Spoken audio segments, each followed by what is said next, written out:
మేషరాశి వారు ఈ వారం ఆపదలో ఉన్న వారికి కొంతవరకు సహకారాన్ని అందించే ప్రయత్నం చేస్తారు. అదనపు ఆదాయం కోసం ఎవరైతే మేషరాశి వారు ప్రయత్నం చేశారో అటువంటి వారికి అదనపు ఆదాయం సమకూరే అవకాశం ఉంది. దీనివల్ల వీరి అవసరాలు కూడా తీరుతాయని చెప్పవచ్చు.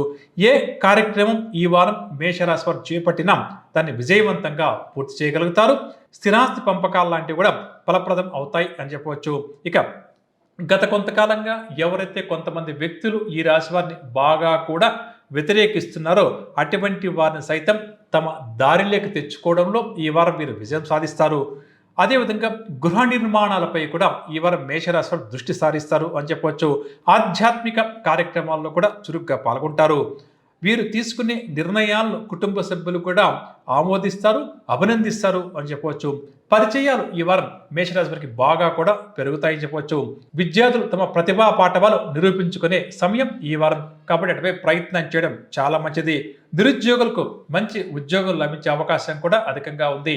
కాబట్టి మేషరాశి నిరుద్యోగులు ఎవరైతే గత కొంతకాలంగా ఉద్యోగ ప్రయత్నాలు చేస్తారో అవన్నీ కూడా ఓ కొలిక్కి వస్తాయి అని చెప్పవచ్చు.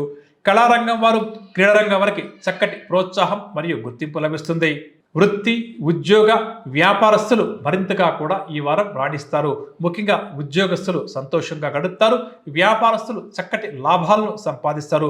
ఐటీ రంగం వారు కొత్త ప్రాజెక్టులు చేపడతారు. మహిళలు చేసే ఆలోచనలు కలిసి రావడం వల్ల ఈ వారం సంతోషంగా గడుపుతారు అని చెప్పవచ్చు. ఇక ఈ వారం మధ్యలో కుటుంబ సభ్యులతో కొన్ని విషయాల్లో, కొన్ని సందర్భాల్లో విభేదాలు, అదేవిధంగా ఆశ్చర్యకరమైన విషయాలు కొన్ని తెలుస్తాయి. ప్రయాణాలు కూడా చేయాల్సి వస్తుందని చెప్పవచ్చు. పరిహార విషయానికి వస్తే శ్రీ విష్ణు సహస్రనామ స్తోత్రాన్ని పారాయణం చేయడం ఈ వారం అంతా కూడా మేషరాశి వారికి శ్రీరామ రక్షగా చెప్పవచ్చు.